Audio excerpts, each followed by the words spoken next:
Methodology کو tackle کیا گیا, لیکن ساتھ ساتھ یہ نہیں کہا گیا کہ آپ انٹریکشن بند کر دو. انٹریکشن ہوگا لیکن ایک ود ان باؤنڈز ہوگا, کچھ لمیٹیشنس کے درمیان میں ہوگا.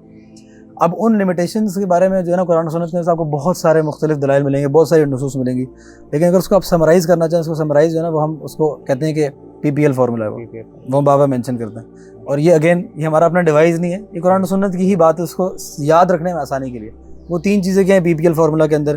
سب سے پہلے یہ چیز کہ آپ کی جو بات ہونی چاہیے وہ پرپزفل ہونی چاہیے. بلا وجہ آپ نے ہوائی فائی موسم کیسا ہے یہ اس طرح کی بات کرنے کی ضرورت نہیں ہے, ٹھیک ہے. اس کے بعد یہ کہ آپ کی بات پبلک ہونی چاہیے. یعنی کہ آپ اور میں بات کر رہے ہیں, اگر یہاں پہ اگر کوئی خاتون بیٹھی ہوتی تو ہمارے لیے بات کرنا بہت مناسب نہیں تھا اور نہیں کرنی چاہیے تھی. اسی طرح الا یہ کہ کوئی سامنے اسٹوڈیو موجود ہو اور بھی لوگ موجود ہوں, سب دیکھ رہے ہوں, تب بات کوئی گنجائش اس کی نظر آتی ہے کہ کسی مقصد کے تحت کسی مجمع کے اندر بات ہو رہی ہے. اور ہاں اگر آپ اس میں بولیں کہ نہیں مجمع ضروری نہیں, اس مطلب تیسرا کوئی شخص بیچ میں موجود ہونا چاہیے, یہ اس سے مراد ہے بیسیکلی. یہ ہوگی پبلک. اور آخری بات ہے لمیٹڈ. یعنی کئی دفعہ ایسے ہوتا ہے کہ ہماری ڈسکشن کام کی ہو رہی ہوتی ہے, اسائنمنٹس کی ہو رہی ہوتی ہے, کوئزز کی ہو رہی ہوتی ہے, اور اوروں کے بیچ میں ہو رہی ہوتی ہے, لیکن وہ بات جو ہے نا وہ وہاں تک رکتی نہیں ہے, وہ بڑھتی چلی جاتی ہے جس بات کی ضرورت نہیں کرنے کی. اور گھر پہ سب امن و امان ہے, امی ابو ٹھیک ہیں, بھائی کی شادی ہوگی نہیں ہوئی ابھی تک, یہ جو گفتگو ہے اس چیز کی ضرورت نہیں ہے. یہ وہ لمیٹیشنز جو کہ اسلام نے سیٹ کی ہیں, اگر ان کو ہم ملوث خاطر رکھیں گے تو ان چیزوں کے اندر پڑھنا جو ہے نا وہ محال ہے. ہو سکتا ہے لیکن بہت مشکل ہے کہ آپ اس کے اندر پڑھیں. اس طرح آپ نے ذکر کیے 3 اصول, اور میں سمجھتا ہوں بہت ہی اہم اصول ہے. یونیورسٹی لائف کے دوران یہ 3 اصول نے بہت مجھے میرے خیال سے مدد دیا. میں نے یہ اصول بنا لیا تھا بھائی فرسٹ سیمسٹر سے ہی, کہ میں نے جب بھی میں بات کر رہا ہوں کسی خاتون سے تو میں ان 3 اصول کو اپنے ذہن میں رکھ کے کر رہا ہوں. اللہ کے نبی صلی اللہ علیہ وسلم نے فرمایا نا کہ جب 2 نامحرم ایک ساتھ ہوتے ہیں تو پھر تیسرا شیطان ہوتا ہے. تو obviously الحمدللہ ان 3 اصول نے مجھے لگتا ہے یونیورسٹی لائف میں بہت مدد دی ہے, الحمدللہ.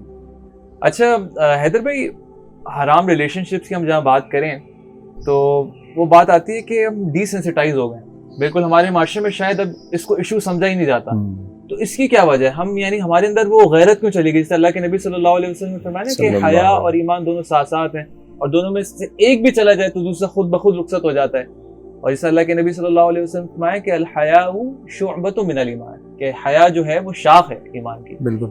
تو ایسی یعنی کیا وجہ ہے کہ ہم ڈی سینسٹائز ہو گئے ہیں؟ وجوہات ہیں, ایک وجہ نہیں ہے, وجوہات ہیں. اور اس کے بارے میں جو ہے نا وہ ایک بڑا سسٹمیٹک انداز کے اندر کام کیا گیا. اگین جو ہمیں سننے والے ہیں یا جو لبرلز ہوتے ہیں وہ جب ہماری بات سنیں گے نا تو وہ ایک دم سے فتویٰ لگا دیں گے ہمارے اوپر کہ یہ دیکھیں جی وہ سازش کی بات کر رہے ہیں. لیکن it is what it is, and the whole world knows that Muslims are being plotted against except the Muslims. تو یہ ہمارا مسئلہ ہے. اگر ہم دیکھیں کہ یہ ٹارگٹ کیوں کیا گیا ہے, جو حرام ریلیشن شپس والی سائٹ ہے اس کو ٹارگٹ کیوں کیا گیا ہے دشمن کی طرف سے. وین آئی سے دشمن, دی انیمی از شیطان. اور وہ صرف مسلمانوں کا دشمن نہیں ہے, وہ انسانیت کا مجموعی طور پہ دشمن ہے. اس کا جو بنیادی ٹارگٹ ہے وہ ہے ہسبینڈ اور وائف کا ریلیشن شپ. ہسبینڈ اور وائف کا ریلیشن شپ ٹارگٹ کیوں ہے؟ وہ اسی لیے کیونکہ یہ جو ہے یہ بلڈنگ بلاک ہے سوسائٹی کا. اور اس کو جو ہے ٹارگٹ کس طرح کیا گیا, اور یہ اگین یہ جو ٹارگٹ کیا گیا اس کے بارے میں ہمیں بہت سارے دلائل قرآن و سنت سے ملتے ہیں. ٹھیک ہے, یعنی مثال کے طور پہ سب سے پہلے جن کو جادو سکھا کے بھیجا گیا, جن فرشتوں کو اللہ سبحانہ وتعالیٰ نے بھیجا, ان کو ہاروت اور ماروت, کس کام سے بھیجا گیا؟ ان کو اسی کام سے بھیجا گیا کہ لوگوں کو وہ جادو سکھائیں گے اور لوگوں کو آزمائیں گے جادو کے ذریعے. ٹھیک ہے, کہ اور جب وہ جادو کیا کرتے تھے قرآن مجید کیا کہتا ہے, وہ کیا کرتے تھے, وہ کوئی لوگوں کو اڑانا شروع کر دیتے تھے, غائب کر دیتے تھے, نہیں ایسا کچھ بھی نہیں کرتے تھے. وہ ہسبینڈ اور وائف کے بیچ میں دراڑیں ڈالتے تھے. یعنی جو سب سے زیادہ امپورٹنٹ کام کیا جا سکتا ہے کائنات کے اندر وہ ہے ہسبینڈ اور وائف کے بیچ میں دراڑ ڈالنا. اچھا, I am building towards that, ابھی وہ بات سمجھ آ جائے گی. اچھا, اگلی بات یہ ہے کہ اللہ کے نبی صلی اللہ علیہ وسلم کی ایک حدیث بھی ملتی ہے ہمیں کہ شیطان جو ہے وہ سمندر کے اوپر اپنا تخت لگاتا ہے, طویل حدیث ہے, اور اس میں سب سے پوچھتا ہے کہ تم نے کیا کیا کیا کیا کیا کیا, اپنے چیلوں سے پوچھتا ہے, اور سب جو ہے مختلف جوابات دیتے ہیں کہ ہم نے لڑائی کی, یہ کیا, فلانا کام کروایا, یہ کروایا, چوری کروائی, کسی کو زنا کروایا. جو شیطان کھڑے ہو کے یہ کہتا ہے کہ میں نے خاوند اور بیوی کے بیچ میں دراڑ ڈال دی, شیطان اس سے خود کھڑے ہو کے اس سے گلے لگاتا ہے, اس کو اپریشیٹ کرتا ہے. اچھا, یہ بات جو ہے نا یہ آؤٹ آف دا بلو نہیں ہے بالکل. شیطان جو ہے بہت سمجھدار ہے. We have to give credit where it's due. وہ بہت سمجھدار ہے اور وہ انسانیت کو شروع سے دیکھ رہا ہے, آدم علیہ السلام کے دور سے دیکھ رہا ہے. بالکل, بلکہ آپ کی بات کاٹ رہا ہوں, کسی نے بڑی خوبصورت بات کی, اگر کسی نے استقامت سیکھنی ہے تو شیطان سے سیکھے. شیطان سے سیکھے, صحیح بات. ہم اس کو آئیڈیلائز نہیں کر رہے, لیکن ہم کہہ رہے ہیں جو اٹ از وٹ اٹ از, جو اس کی درست بات ہے اس کے کام کرنے کے انداز کو, دشمن کے انداز کو جاننا پڑے گا. اب وہ جو ہے وہ خاوند اور بیوی کے بیچ میں دراڑ کیوں ڈالتا ہے؟ خاوند اور بیوی کے بیچ میں دراڑ وہ اس لیے ڈالتا ہے تاکہ ہاؤس ہولڈ برباد ہو جائے. ٹھیک ہے, اب جب ہاؤس ہولڈ برباد ہوتا ہے, میاں اور بیوی کے بیچ میں لڑائی ہوتی ہے, تو آگے سے اولاد کی تربیت کے اندر خلل پیدا ہوتا ہے, گھر کے ماحول کے اندر خلل پیدا ہوتا ہے. جو اولاد کی تربیت میں خلل پیدا ہوتا ہے اس کا مطلب یہ ہے کہ وہ جب بڑا ہوگا تو اس کے کردار کے اندر خلل پیدا ہوگا. اس کا کردار وہ نہیں ہوگا, وہ بیوی کے ساتھ مار پیٹ کرے گا. وہ ایک ٹربل فیملی بیک گراؤنڈ سے آ رہا ہے تو وہ کبھی بھی ممکن نہیں ہے. بہت کم لوگ ایسے ہوتے ہیں جو ٹربل فیملی بیک گراؤنڈ سے نکل کے ایک کامیاب گھرانہ آگے چلا لیں. جو ٹربل فیملی بیک گراؤنڈ سے آ رہے ہوتے ہیں ان کی میرڈ لائف بھی آگے برباد ہی ہوتی ہے عمومی طور پہ. اب اس کا حرام ریلیشن شپ سے کیا تعلق ہے؟ اس کا حرام ریلیشن شپ سے یہ تعلق ہے کہ شیطان نے جب اس چیز کو ٹارگٹ کرنا ہے کہ ان کی شادیاں خراب کروانی ہے, تو اس نے جو ہے نا وہ ایک بہت بڑا جو ایک ٹول یوز کیا ہے, وہ حرام ریلیشن شپس کا ٹول یوز کیا. کیسے یوز کیا کہ اللہ سبحانہ و تعالیٰ نے مرد اور عورت کے بیچ میں اٹریکشن رکھی ہوئی ہے. There are no two ways about it. ٹھیک ہے, اللہ سبحانہ تعالیٰ جو ہے وہ جلدی شادی کو پروموٹ کرتے ہیں, دین اسلام پروموٹ کرتا ہے. اللہ سبحانہ تعالیٰ نے شادی کرنے سے پہلے لڑکا لڑکی کو کہا ہے کہ آپ اسی کو دیکھ بھی لیں, اس چیز کی بھی اجازت دی ہوئی ہے.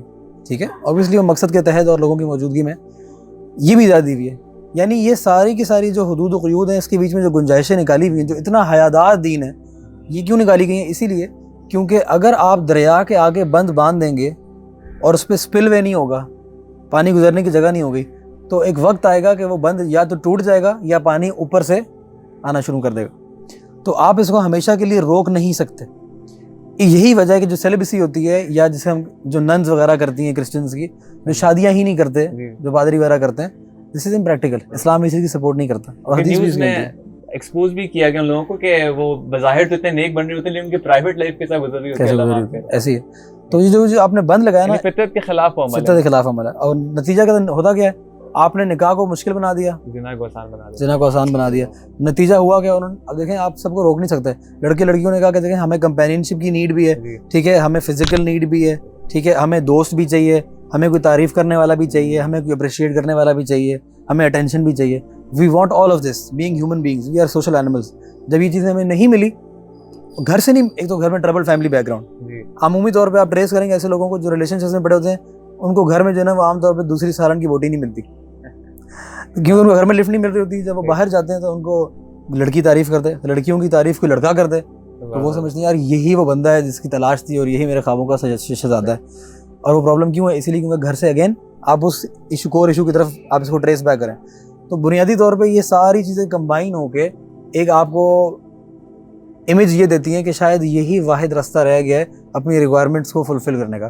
اور بہت سارے لوگ جو حرام ریلیشن شپس کے اندر ہیں بھی, وہ یہ سمجھتے ہیں کہ غلط ہے مکمل طور پہ. اب ہر کسی نے اپنی اپنی باؤنڈریز بنا رہی ہیں. ہم فزیکل نہیں ہوں گے, ہم یونیورسٹی میں ملیں گے, باہر نہیں ملیں گے, ٹھیک ہے, ہم ایک دوسرے گھر نہیں جائیں گے, ہم ہاتھ نہیں پکڑیں گے. یہ باؤنڈریز کس نے سیٹ کی ہیں؟ وہ انہوں نے اپنے لیے وہ باؤنڈریز خود سیٹ کر دی ہیں کہ یار دیکھو ایک دوسرے کے بغیر رہنا تو ممکن نہیں ہے, تو اس لیے ہم کیا کریں گے, ہم یہ والی باؤنڈری سیٹ کر دیتے ہیں. اور شیطان کیا کرتا ہے؟ شیطان آپ کو برسیسا کی پوری کہانی پتہ ہے. وہ پہلے آپ کو ایک چیز کے اوپر لے کے آتا ہے. پھر اگر میں ہوں, میں 5 وقت کا نمازی ہوں, میں پرہیزگار دین کی بات کرنے والا بندہ ہوں, شیطان مجھے کبھی بھی یہ نہیں کہے گا کہ تم جو نا چلو آؤ نائٹ کلب چلتے ہیں, چلو آؤ پروسٹیٹیوٹس کے پاس چلتے ہیں آج. میں کبھی بھی نہیں جاؤں گا. ظاہری بات ہے میں اس آئیڈیا کو ہی رد کر دوں گا سرے سے. وہ مجھے ہمیشہ جس چیز میں کمزوری دکھا سکتا ہوں وہاں سے ٹیکل کرے گا. وہ میرے اندر تکبر پیدا کر سکتا ہے, وہ میرے اندر عجب پیدا کر سکتا ہے. وہ ہو سکتا ہے کہ مجھے باجماعت نماز سے دیر کروا دے, میری باجماعت نماز چھڑوانا شروع کر دے. آہستہ آہستہ کرتے کرتے کرتے ہو سکتا ہے ایک وقت آئے کہ مجھے وہ اس راستے کے اوپر بھی چلا دے. لیکن وہ ایک دم سے کبھی بھی نہیں کرتا, اسٹیبل گریجول انداز میں کرتا ہے. آپ نے اسٹوری آف برسیسا کا ذکر کیا, میں چاہتا ہوں یہاں پہ میں اس کا ایک لب لباب بھی پیش کر دوں. یعنی ہے تو ایک طویل اسٹوری, لیکن اس کا لب لباب یہ کہ ایک عبادت گزار شخص, اور جب اس کو یعنی کہ اس کے جو لڑکی کے بھائی ہیں وہ جہاد پہ جا رہے ہوتے ہیں اور اپنی بہن کو ایک عبادت گزار شخص کے پاس چھوڑتے ہیں. پہلے تو وہ انکار کرتا ہے لیکن پھر بالآخر مان لیتا ہے. اور شیطان بھی کس طرح وار کرتا ہے کہ یعنی کہتے ہیں پہلے بات کر لو, اچھے مسکرا کے بات کر لو, پھر یعنی کہ آخری مرحلہ وہ پھر وہ زنا تک ہو جاتا ہے. اور زنا بھی نہیں, یعنی بالآخر وہ قتل بھی کر لیتے ہیں اور پھر کفر بھی کر دیتے ہیں. اللہ اکبر. یعنی معاملات کہاں سے ایک یعنی نامحرم کے ساتھ انٹریکشن, اور وہ بالکل کفر تک, کفر کی موت مر گیا. اللہ اکبر. میں چاہتا ہوں کہ اب ہم تھوڑا سولوشنز کی طرف آئیں. یعنی یہ پرابلم ہم نے آئیڈینٹیفائی کر لی ہے کہ حرام ریلیشن شپس ایک بہت اہم ایشو ہے یونیورسٹی کلچر میں. لیکن اب اس کا سلوشن کیا ہے؟ اب مجھے لگتا ہے میں ایک سلوشن جو میرے ذہن میں آتا ہے وہ یہ ہے کہ ہم نیک ماحول سے جڑیں. صحبت صالحین جس کا ایک کانسیپٹ اور یوتھ کلب جو الحمدللہ کانسیپٹ ہے کہ ہم جماعت سے جب جڑ جائیں گے تو ہمارے لیے اوبیسلی گناہ سے بچنا بھی آسان ہو جائے گا. کہ نبی صلی اللہ علیہ وسلم نے فرمایا کہ المرء علی دین خلیلی فلینظر احدکم من یخالل, کہ انسان اپنے دوست کے دین پر ہوتا ہے. انسان کو چاہیے کہ دیکھ کر دوست بنائے. یہ کتنی گہری بات ہے کہ انسان اپنے دوست کے دین پر ہے. تو آپ کوئی سولوشنز کی طرف اگر بات کریں کہ ہم کس طرح حرام ریلیشن شپ سے بچیں. حارث بھائی سولوشنز اگین کافی سارے ہیں اور یہ ٹاپک ہی ایسا ہے جس کے بارے میں بہت زیادہ بات کی جا سکتی ہے. اگر ہم سمرائز کر دیں گے, ہمارے پاس یہاں پہ وقت کی قلت ہے, تو سب سے پہلی جو سولوشن ہے وہ سب سے پہلا سولوشن یہ ہے کہ آپ اپنی نظروں کی حفاظت کریں, کیونکہ یہ جو نظریں جو ہیں یہ شیطان کا تیر ہے, اور اگر آپ نے ان کو بے لگام چھوڑ دیا تو پھر آپ کے لیے بچنا جو ہے وہ ناممکن ہے, بلکہ عبادت کی لذت بھی ختم ہو جاتی ہے, سب کچھ ختم ہو جاتا ہے. اور اس کے بارے میں بہت سارے دلائل موجود ہیں. کچھ امام شافعی والی جو اسٹوری امام وقی کے ساتھ جو ان کی ڈسکشن ہے وہ موجود ہے. تو نظر کی حفاظت اگر نہیں کی تو آپ گناہ کے اندر پڑنا it is only a matter of time کہ آپ پڑ جائیں گے. یعنی ہو سکتا ہے کہ آپ بہت زیادہ اپنے پر سیلف کنٹرول ہو, لیکن ایک وقت آئے گا کہ یو ول گیو ان. اور ہمارے پاس بے شمار اسٹوری ایسی فرسٹ ہینڈ موجود ہیں کہ بندہ ہار مان جاتا ہے اس کے بعد, کیونکہ ظاہری بات ہے آپ آنکھوں کو لذت دیے جا رہے ہیں وہ, اور اس کے اندر وہ ڈیزائر پیدا کر رہے ہیں. جب آپ کی نظریں ہی نیچے ہوں گی, ہر اس چیز میں انٹرسٹڈ ہی نہیں ہے جو چیزیں آپ کے کام کی نہیں ہیں, تو آٹومیٹکلی آپ کا دماغ کبھی اس طرف جائے گا نہیں, پہلی چیز. دوسری چیز یہ ہے کہ آپ, جیسے ہم نے شروع میں ذکر کیا کہ ہم جب حرام کا رستہ آسان کر رہے ہیں اور حلال کا مشکل کر رہے ہیں تو ہم آٹومیٹکلی لوگوں کو مائل کر رہے ہیں حرام چیز کی طرف. یعنی ہم نکاح کو آسان کریں, یونیورسٹیز جا رہے ہیں, میں تو کئی دفعہ کہتا ہوں کہ یونیورسٹی جانے سے پہلے شادی کر لو. اب یہ ایسی چیزیں جو کہ اگین اس ہمارے دین دعوت کے ریلم کے اندر بھی یہ چیزیں قابل قبول نہیں ہیں معذرت کے ساتھ. بہت ساری جگہوں کے اوپر ہم یہ بات نہیں کر سکتے کھل کے. اس کی وجہ یہ ہے کہ ہم نے ایک وہ سیٹ اپ ایسا بنا لیا کہ نہیں 16 سال کا بچہ اس کی شادی ہو سکتی ہے, نہیں ہو سکتی. اور yet at the same time وہی لوگ جو ہیں وہ اگلے کچھ دنوں کے بعد جو ہے وہ اپنے بچوں کو جب ذمہ داری سکھا رہے ہوتے ہیں تو وہ محمد بن قاسم کی مثال دیتے ہیں کہ 17 سال کی عمر میں جا کے اس نے جو ہے برصغیر فتح کر دیا تھا. تو آپ ایک طرف سے اس کو بچہ کہہ رہے ہیں, ایک طرف سے اس کو آپ کہہ رہے ہیں کہ وہ برصغیر فتح کر دے تو آپ کو ذمہ دار بناؤ. تو you can't have it both ways.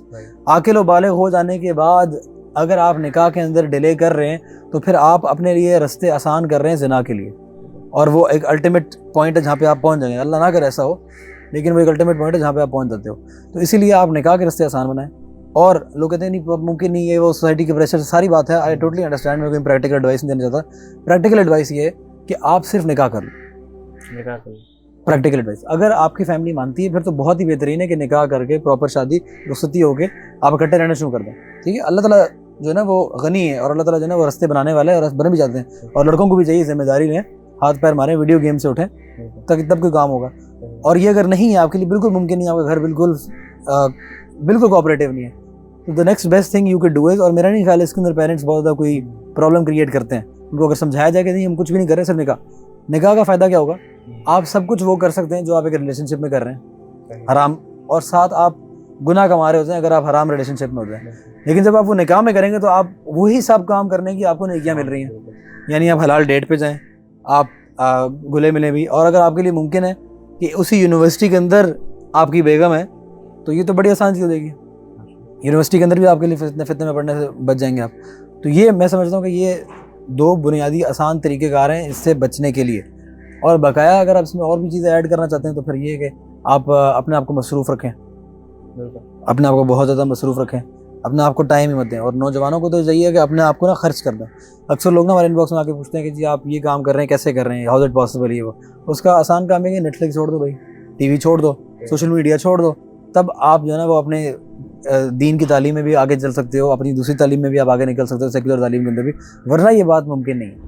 If you want to maintain a social life, and if you want to learn the deen, and if you want to have a good grade, تو یہ سب چیزیں اکٹھی possible نہیں. You have to compromise something. اور وہ چیز ہم compromise کیا کرتے ہیں, وہ ہم جو بیکار کی چیزیں جن کو ہم انجوائمنٹ کہتے ہیں, گناہ کر رہے ہوتے ہیں انجوائمنٹ کے نام کے اوپر, ان چیزوں کو چھوڑیں. اور پھر آپ دیکھیں کہ کس طریقے سے ہمارے لیے ٹائم بھی بچتا ہے, وقت میں برکت بھی ہوتی ہے. اور اگر قرآن کو بیچ میں ڈال لیتے ہیں, برکت والے ٹاپک کو, قرآن کو اس دن میں 1 مرتبہ پڑھ لیں آپ, صبح کے ٹائم کو وقت نکالیں تھوڑا سا, آپ کے پورے دن میں اتنا ٹائم بچ جاتا ہے کہ آپ کو سمجھ نہیں آتی کہ 24 گھنٹے ہیں یا 48 گھنٹے ہو گئے. یہ بڑی خوبصورت بات کی وہ اللہ کے نبی صلی اللہ علیہ وسلم کی حدیث بھی سے کنیکٹ ہوتی ہے آپ کی بات سے کہ جب انسان پرائرٹی اپنی دین کو بنا لے تو اللہ تعالیٰ دنیا کے معاملات اس کے لیے آسان پیدا فرما دیتا ہے. اور اصل معاملہ یہی ہے کہ ایک اور اسٹیپ جو سولوشن کی طرف ہم بات کر رہے ہیں کہ ہم قرآن سے جڑیں, قرآن کے ساتھ اپنا تعلق مضبوط سے مضبوط ترین کریں. اللہ کے نبی صلی اللہ علیہ وسلم نے فرمایا خیرکم من تعلم القرآن وعلم. تو اگر ہم بہترین لوگ بننا چاہتے ہیں, اللہ کے نبی صلی اللہ علیہ وسلم فرماتے ہیں best among you is the one who learns the Quran and teaches it. تو آج کے لیے میرے خیال سے اتنا ہی رکھتے ہیں انشاءاللہ. اور ارادہ یہی ہے کہ حیدر بھائی کے ساتھ ہم انشاءاللہ یوتھ کے جو مسائل ہیں, کیونکہ حیدر بھائی کا خود تعلق ماشاءاللہ یوتھ کلب سے ہے, اور انشاءاللہ آپ سے ڈسکشن جاری بھی رہے گی, اور آنے والے انشاءاللہ ہفتوں میں ارادہ ہے کہ اور ہم ایشوز پر بات کریں. اور دیکھیں ہماری اس ملک کی اگر دیکھا جائے تو یوتھ کی پاپولیشن تقریباً 60% ہے, کم و بیش, اور ایک ملک میں ریولیوشن کے لیے تقریباً 30% یوتھ چاہیے ہوتی ہے. We are double than that الحمدللہ. اور اللہ کے نبی صلی اللہ علیہ وسلم تو فرمایا کہ بالآخر ثم تکون خلافت علی منہاج النبوۃ, یعنی قیامت سے قبل تو خلافت کا نظام آئے گا, اور اس کے لیے کوشش تو ہمیں کرنی ہے انشاءاللہ. اور میں راجہ زیولک کی ویڈیو دیکھ رہا تو کہہ رہے تھے کہ ابھی گراؤنڈ لیول پہ تربیت کی بہت ضرورت ہے, کریکٹر بلڈنگ کی بہت ضرورت ہے. تو انشاءاللہ اللہ تعالیٰ آپ کو بھی استقامت دے, اللہ تعالیٰ تمام نوجوانوں کو استقامت دے. اور یہ بلکہ نوجوانی کی عبادت تو اس پہ یعنی بہت لوگ رش بھی کرتے ہیں, اور اللہ کے نبی صلی اللہ علیہ وسلم نے بھی خوب تحسین فرمائی نوجوانوں کی, جو کہ نوجوانی میں اللہ کے دین کے لیے, اللہ کے دین کی نصرت کرتے ہیں. اللہ تعالیٰ سے دعا ہے کہ جو کچھ کہا گیا اللہ تعالیٰ ہم اس پر عمل کرنے کی توفیق نصیب فرمائے. اگر آپ کے بھی کچھ سوال ہوتے ہیں تو آپ انشاءاللہ ہمیں ان باکس بھی کر سکتے ہیں, اور اس ویڈیو کے نیچے کمنٹ بھی کر سکتے ہیں. جزاکم اللہ خیرا وآخر دعوانا ان الحمد للہ رب العالمین. السلام علیکم ورحمۃ اللہ.